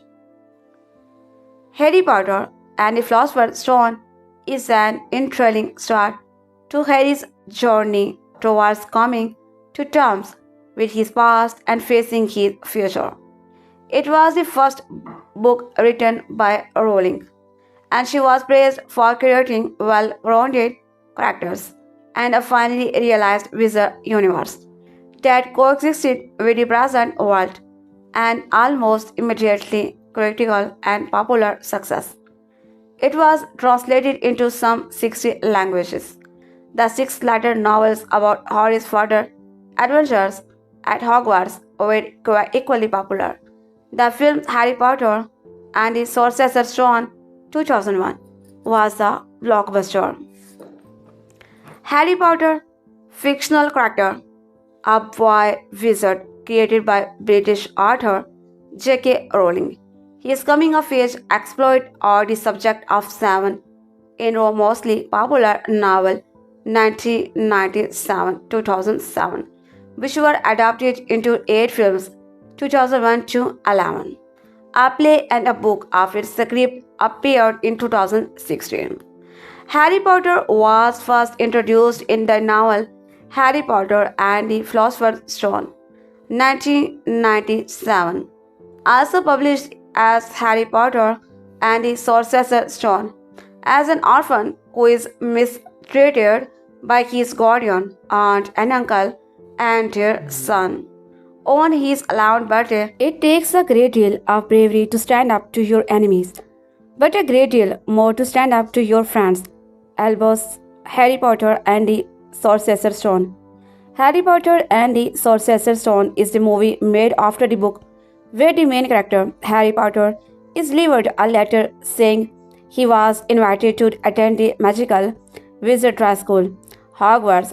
Being sad, Harry, along with his friends Ron and Hermione, find out there's an extremely powerful wizard with his minions who are looking for this Sorcerer's Stone, which would make him and his minions extremely powerful and immortal. My honest opinion of this movie is a solid 4 by 5. Here's the pros and cons. Pros. This movie sparks a lot of nostalgia and joy for me, as I watched a lot of Harry Potter movies when I was younger.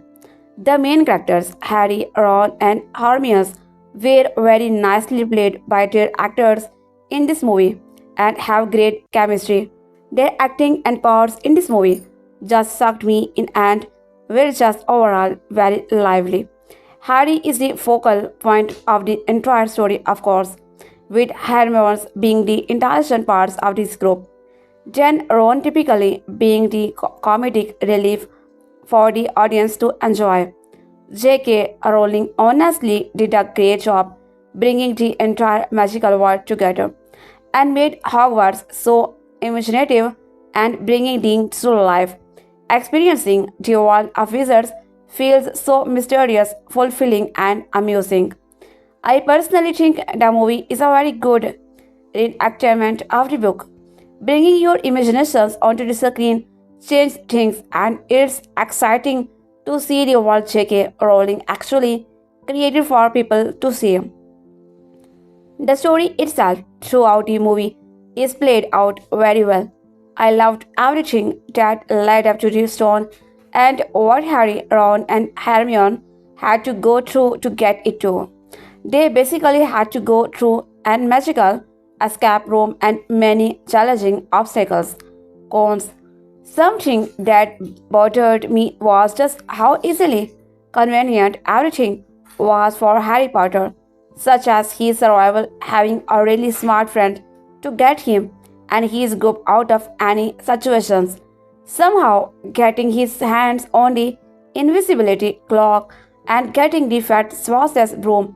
Yes, there are problems thrown at him throughout the movie, but he just so happens to have amazing luck and gets past him a little too easily. Felt a bit like lazy writing occurred. Hogwarts was always a little too dangerous. It was a good school and all, but everything that happened there just felt like the teachers and staff did not have much concern for the students and the whatnot. There were aggressive trolls in the same building as the students, unpredictable stairs that moved at any time and could cause injuries to students, and the staff had outrageous punishments that seemed way overboard. I feel like the relationship and story between Harry and Voldemort simply needed more. The movie had its climax, but things were still very unclear as to what had actually happened and why. While more was explained in the later Harry Potter movies, it would have been nice to have at least a little more explanation in the Sorcerer's Stone to make things more understandable. It takes a great deal of bravery to stand up to your enemies, but a great deal more to stand up to your friends. Albus Dumbledore, Harry Potter, and the Sorcerer's Stone Movie summary: Harry Potter and the Sorcerer's Stone in the movie, made after the book where the main character, Harry Potter, is delivered a letter saying he was invited to attend the magical Wizardry school, Hogwarts. That being said, Harry, along with his friends Ron and Hermione, find Outer as an extremely powerful wizard with his minions who are looking for the Sorcerer's Stone, which would make him and his minions extremely powerful and immortal. My honest opinion of this movie is a solid 4/5. Here is this props and cons story. Since being orphaned as a baby, Harry Potter, Daniel Radcliffe, has lived with his aunt and uncle, who have made him sleep in cupboard under the stairs. But Harry is actually a wizard. He was placed in the home by Professor Dumbledore, Richard Harris, and Professor MC Gongal Maggie Smith, veteran wizards who run Hogwarts, a boarding school for sorcerers. By placing him with his aunt and uncle, Dumbledore and MC Gonagal hoped to keep Harry safe from the evil wizard Voldemort, who killed his parents. Harry's aunt and uncle have attempted to conceal his wizard background. In spite of their efforts, Harry is retrieved by Hagrid robbing on the eve of his 11th birthday and is soon bound for Hogwarts School. While on the train to the wizard school, Harry quickly makes friends with two other first-year students, Ron Weasley, Robert Grint, and Hermione's Granger, Emma Watson. As they begin their training at the school, the three friends become suspicious about some strange things occurring here. They learn about the Philosopher's Stone, a rock with magical powers that can turn any metal into gold and create an elixir that ensures immortality. They soon become involved in many frightening adventures which bring them up against the evil Voldemort. Themes: death of parents, the supernatural, cruelty to children, violence. This movie includes some violence, for example. As a baby, Harry has a slightly bloody cut shaped like a lightning bolt on his forehead. Harry's cousin, Dudley, deliberately pushed Harry into a cupboard and then kicks the door closed while laughing. Later, Uncle Vernon grabs Harry by his hair, shoves him into a cupboard, and bolts the door. While looking at a snake exhibit at the zoo, Harry is shot out of the way by Dudley and falls onto the ground. The glass on the snake enclosure disappears, and Dudley falls through into the snake's enclosure. A very large anaconda slithers across him while people scream. Uncle Vernon points a shotgun threateningly at Hagrid, who grabs hold of the end of the shotgun and effortlessly bends the gun's barrel upwards. The gun goes off and blasts a hole in the ceiling. A giant troll walks down a hall at Hogwarts and enters the girl toilets to find Hermione. Hermione screams and Jen hides in a toilet cubicle. The troll uses his giant club to smash the toilet cubicle and toilet bowl, narrowly missing Hermione. Harry and Ron arrive and throw debris at the troll, hitting him in the head. Harry jumps on the troll's head. The troll grabs him and holds him upside down while trying to hit Harry with his club. Ron levitates the troll's club into the air and it falls on the troll's head, knocking him unconscious. During a Quidditch match, a cross between basketball and rugby on flying broomsticks, students run into each other and knock other students off their broomsticks. They violently kick, elbow, and throw balls at other riders. Hermione points her wanted a fellow students and chants a spell, and we see the boys stiffen and fall backwards. During a game of giant wizards chess, the gain chess pieces use swords and axes to smash and destroy each other. Ron is thrown off a horse unconscious. Professor Quirrell uses magic to compel Harry to walk towards him, shouting him and treating him. Quirrell clicks his fingers and a wall of flames erupts in front of Harry, preventing him from escaping. Voldemort, in the form of a face on the back of Professor Quirrell's head, orders Quirrell to kill Harry. While Quirrell attacks and struggles him, Harry grabs hold of Quirrell. Quirrell takes on a burnt, mummified appearance before turning to ash and disintegrating. A swirling grey ghost-like image rises up out of Quirrell's ashes and flies through Harry's body. Harry falls back unconscious with his face and hands covered in bloody cuts and scratches. Sexual references, none of concern. Alcohol, drugs, and other substances. This movie contains some use of substances. For example, Hagrid talks about visiting pubs. He once walks into one pub and the bartender asks him if he would like the usual nudity and sexual activity, none of concern. Product placement, none of concern. Coarse language. This movie contains some low-level coarse language, name calling and put downs. Ideas to discuss with your children. Harry Potter and the Philosopher's Stone is a fantasy movie targeting a young adolescent audience based on the book of the same name. It follows the book faithfully and is also likely to entertain adult audiences. You are strong cautioned that the movie is sometimes intense. It contains violence, dark moments, and visual images capable of scaring or disturbing younger children, particularly those who have not read the book 151 minutes, and the movie is also too long for younger children. The main message from the movie are about the importance of getting on with your life rather than dwelling on dreams.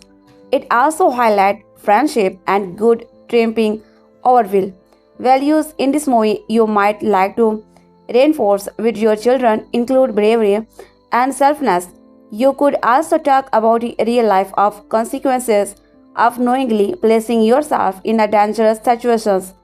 These consequences might be far more serious than shown in the movie.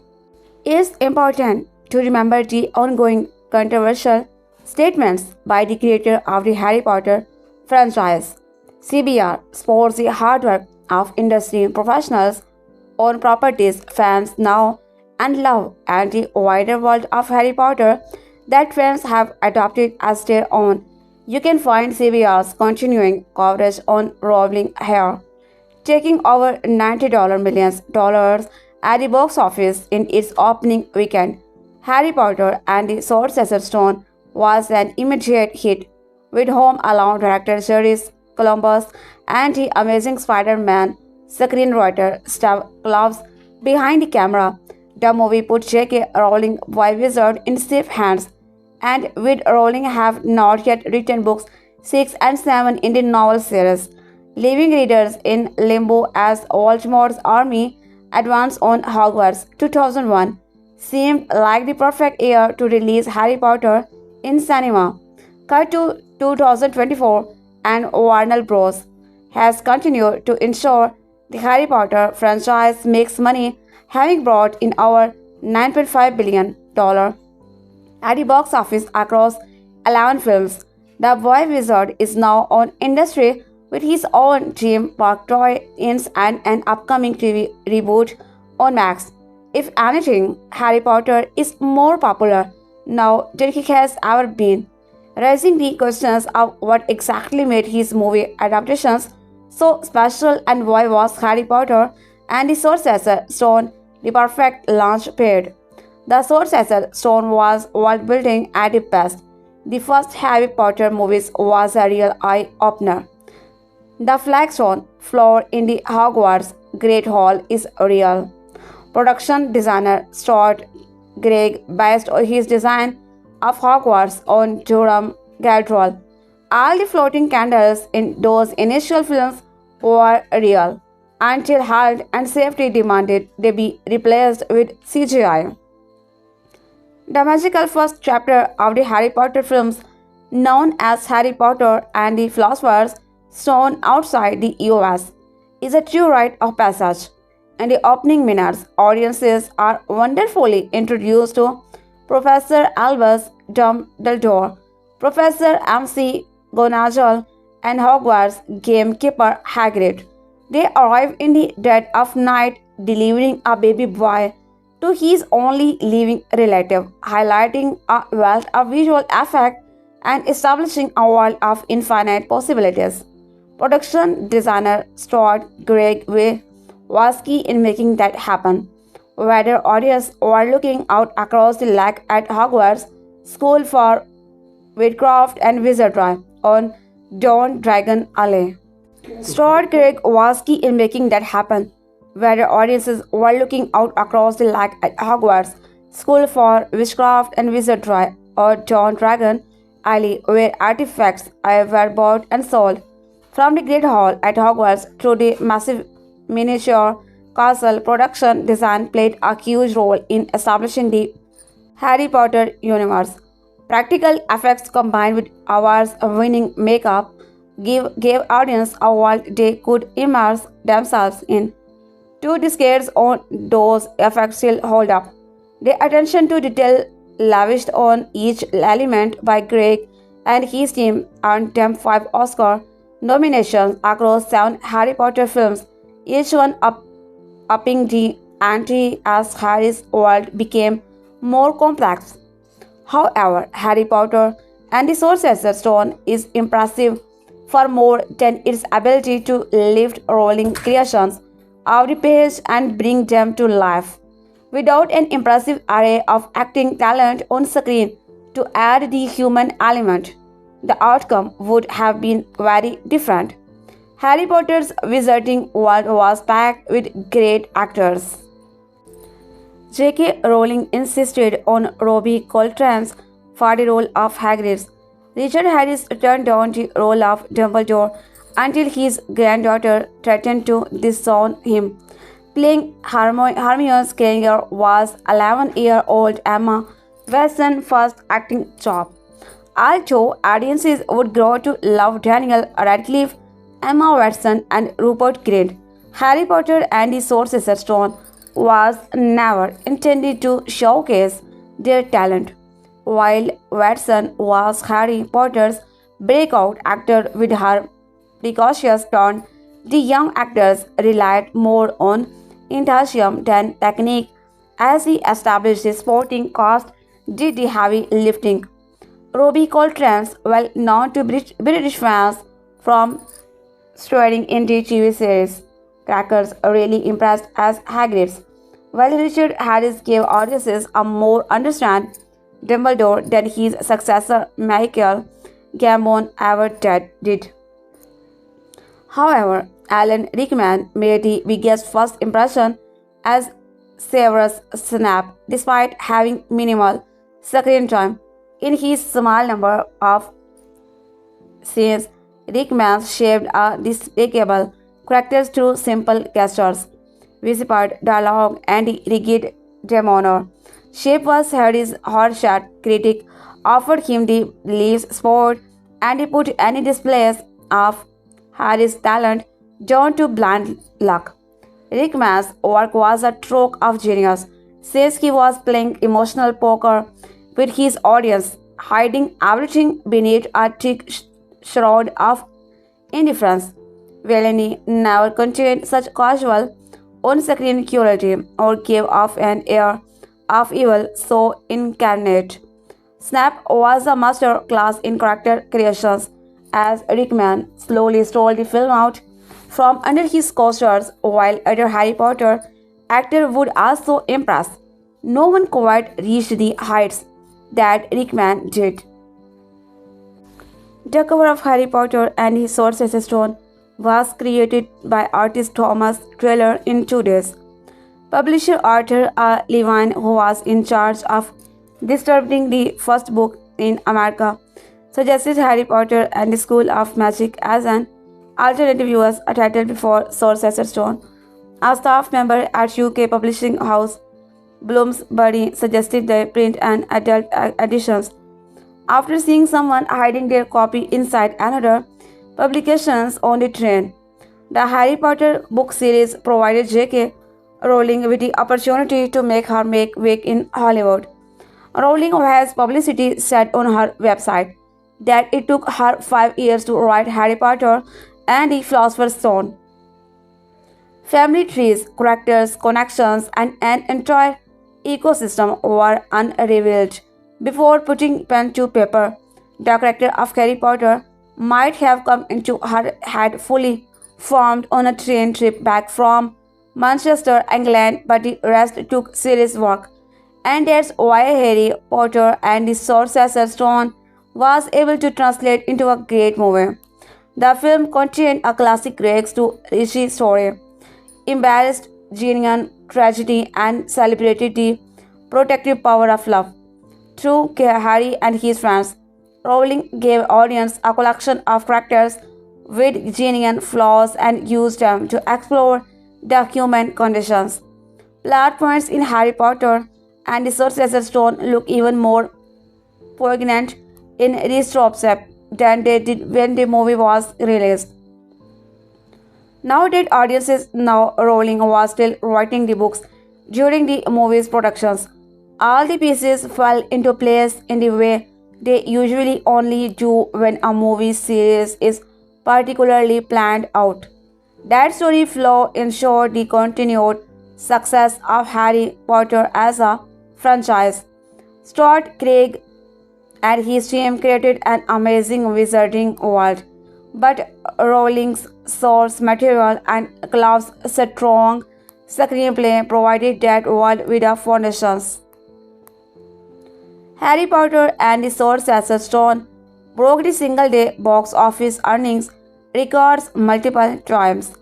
It also held the record for highest gross across Thanksgiving weekend for 12 years, until it was beaten by The Hunger Games Catching Fire in 2013.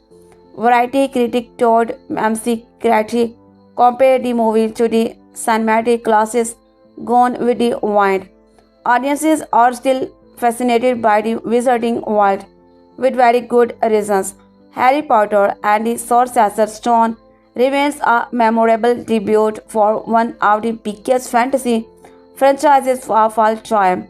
Between the Oscar-nominated world-building performances by Oscar-winning actors alongside clearly developing talent and a universal identifiable story, the film made a statement in every way possible. It does set the bar high for the rest of the Harry Potter movies. Caught up in the possibilities of a world without boundaries, producer David Hyman and his prevailing revolving door of collaborators ensured that Harry Potter would have a legacy that lasted. Looking back, people might not have guessed that the movie would lead to billions of dollars in revenue and countless of shoots, or that young Daniel Radcliffe would grow up to win a Tony Award for the 2024 Broadway revival of Merrily We Roll Along while Emma